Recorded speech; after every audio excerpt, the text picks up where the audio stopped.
Amém, Jesus. Glorificado é o nome do Senhor Jesus.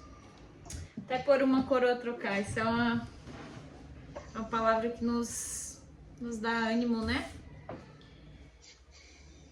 Agora a gente vai meditar um pouco na palavra de Deus, que encontra-se em Colossenses, o capítulo 1, do verso 15 ao 23. Essa foi a nossa meditação da semana.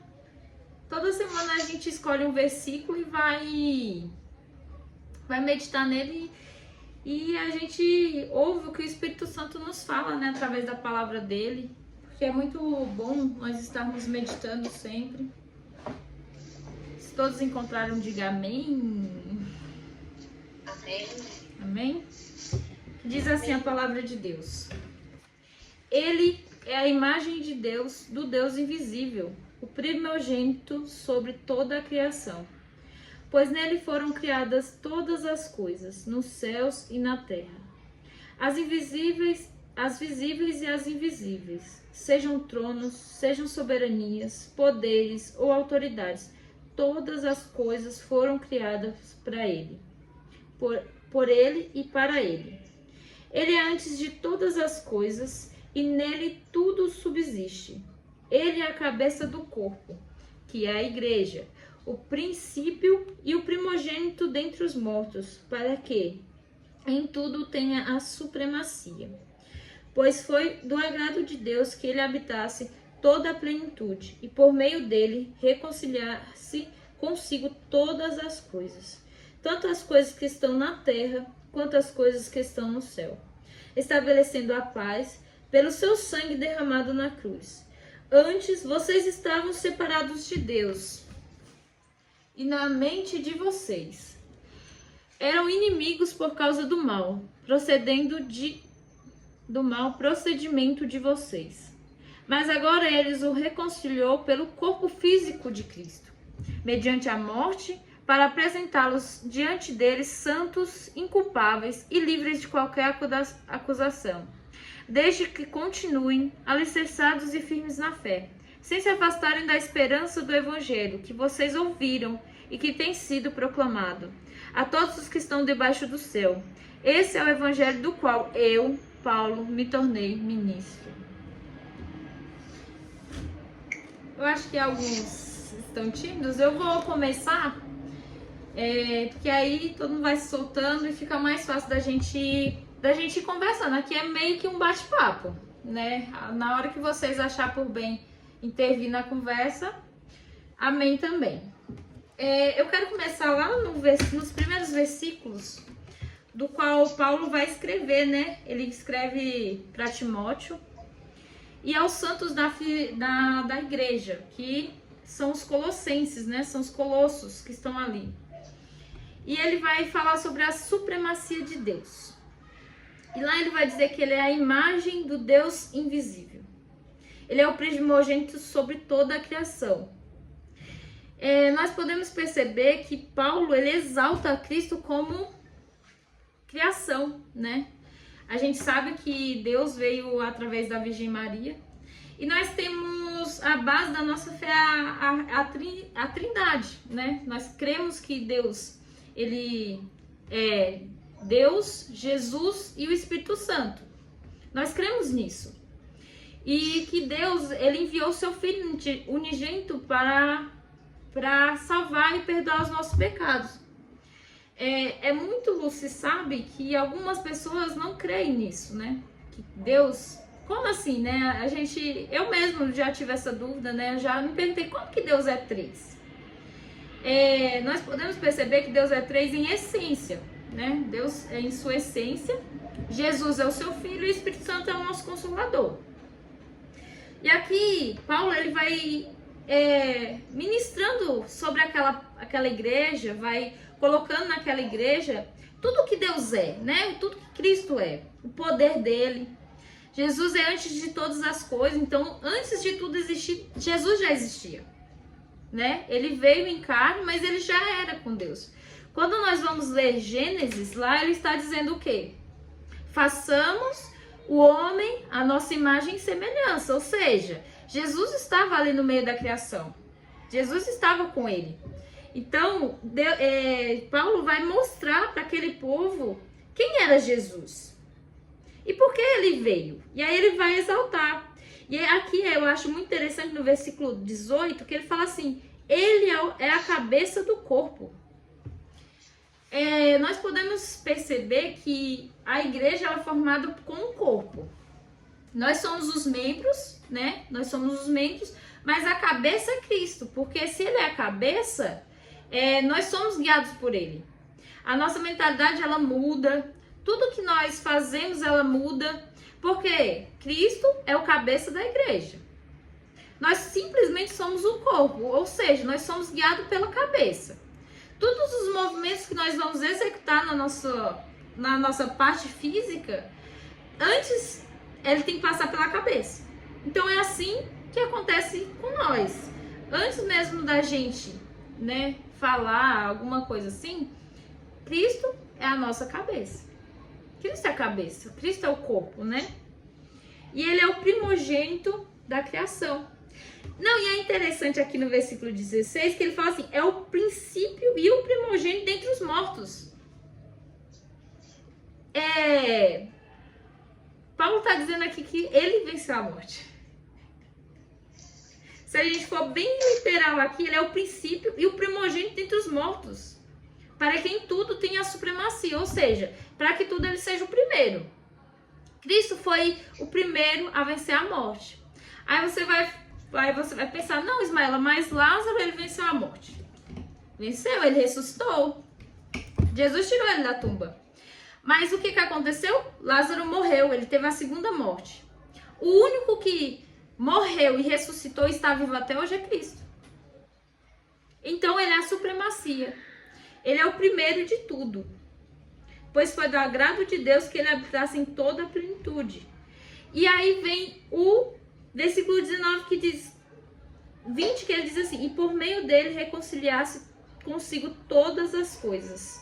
Então, Cristo, ele veio para nos reconciliar com Deus. Porque quando a gente vai ler o Velho Testamento, o que ele diz? Que só através dos profetas e através de sacrifícios era que nós poderíamos chegar diante de Deus. Só eles eram capazes de entrar no Santos dos Santos. Mas o que a Bíblia diz? Que quando Cristo, ele morreu, ele nos reconciliou, ou seja, hoje nós temos passagem direta para encontrar com Deus. Hoje nós conseguimos, por exemplo, hoje eu consigo dobrar os meus joelhos por meio de Jesus, que nos salvou, e conversar com o Pai diretamente, porque antigamente isso não tinha acesso. Esse acesso não tinha, mas Jesus veio para reconciliar-nos a nós. Aí a gente vai lá. Antes vocês estavam separados de Deus, lá no versículo 21. Na mente de vocês. E eram inimigos por causa do mau procedimento de vocês. Ou seja, por causa do nosso pecado, nós éramos distantes de Deus. O que nos afasta de Deus? O pecado? O pecado nos afasta de Deus. Mas quem nos reconcilia com Deus? Jesus Cristo. Através do seu sangue, através do seu sacrifício na cruz, ele veio nos reconciliar. Antes nós éramos inimigos de Deus. Por que nós éramos inimigos de Deus? Por causa dos nossos pecados. Mas a partir do momento que nós confessamos a Cristo, a partir do momento que nós entregamos a nossa vida, esse elo, ele é tomado. É como se fosse uma aliança. Ela antes estava quebrada, mas Cristo reconciliou. Então, nós estamos diante de Deus por causa de Cristo. Mas agora ele reconciliou pelo corpo físico de Cristo. Essa reconciliação, ela só pode acontecer porque Jesus, ele morreu na cruz. Através do seu corpo físico. E isso foi uma promessa que foi dada lá no Éden. Quando Adão e Eva, eles caem, eles pecam contra Deus, o que acontece? Aquela comunhão que antes eles tinham é quebrada. E aí o que Deus fala para Eva? Vai nascer de uma mulher. E ele vai pisar na cabeça da serpente. Jesus pisou na cabeça da serpente, porque quando nós vemos aqui os evangelhos, nós podemos perceber que Cristo, ele, em todo momento, ele vai recusar tudo aquilo que é do mundo. Tudo aquilo que nós aceitamos para nossas vidas, Jesus Cristo, ele reconcilia. É interessante que quando ele é tentado lá no deserto, ele fala assim, para trás de mim, Satanás. Porque as tentações são grandes, mas ele veio para nos reconciliar. Ele foi o único homem que conseguiu fazer com que a lei fosse cumprida, porque ela era muito pesada. E ali, a partir daquele momento que Deus quebra aquela lei, não que ele quebra, né? A partir do momento que ele cumpre aquela lei, ali é reconciliada a nós. Mediante a morte, para apresentá-los diante deles. Aí o que vem para nós? O que é a obrigação nossa? Para que Deus venha nos reconciliar com o Cristo e sejamos apresentados diante de Deus, santos e culpáveis, livres de qualquer acusação. Nós devemos o quê? Sempre estar santos diante de Deus, inculpáveis e livres de qualquer acusação. Porque o evangelho é isso, o evangelho é graça, e ele sempre está ali disposto a nos limpar, a nos purificar. Quanto mais eu oro, mais purificado eu fico. Quanto mais eu leio a palavra, mais purificado eu fico. Quanto mais eu jejuo, mais purificado eu fico. E isso não é para a nossa glória, isso é para a glória de Deus. Porque foi Ele que nos reconciliou, não foi nós que fizemos o sacrifício. Tudo que nós fazemos para Deus é pequeno diante daquilo que Ele fez, que é maior, que foi a cruz. Então Ele vai nos apresentar santos, inculpáveis e livres de qualquer acusação. Mas tem um porém para isso acontecer. E é muito interessante esse versículo, que diz assim: desde que continuem alicerçados e firmes na fé. Ou seja, existe um porém. Para Deus nos apresentar diante de Deus, exige algo de nós, que é o quê? Estarmos alicerçados na fé. E aí, quando eu leio essa palavra alicerçado, o que eu lembro? Eu lembro da parábola que Jesus contou, onde a gente vai construir a nossa casa. Em qual fundamento nós estamos construindo nossa casa? Aonde nós estamos fundamentando a nossa casa? Porque lá ele conta uma parábola que existia um homem que fundamentou a sua palavra, a sua vida na rocha, e um homem que fundamentou a sua vida na areia, que é uma coisa que vai fácil. Deu uma chuva, acaba, aquela esperança acaba. Mas quando nós fundamentamos a nossa vida na rocha, que é Cristo, tudo vai girar em torno de Cristo. Nada vem de nós, mas diante de Cristo. Então, quando ele fundamenta a sua fé em Cristo, pode vir vento, vendavais, chuvas, tudo vem para nos abalar. Mas se a nossa fé estiver firme, nada vai acontecer com a nossa casa. Nada vai nos abalar, nada vai nos tirar do alvo. E qual é o nosso alvo?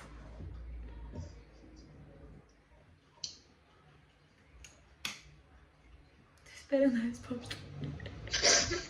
Vai responder? Eu tô esperando a resposta de vocês. Oxe, quero me distrair. Daqui a pouco a gente fala. Então, o nosso alvo é o céu. Tudo que nós fazemos aqui na terra, gente, vai pesar no céu. Eu acho muito interessante a palavra de Paulo.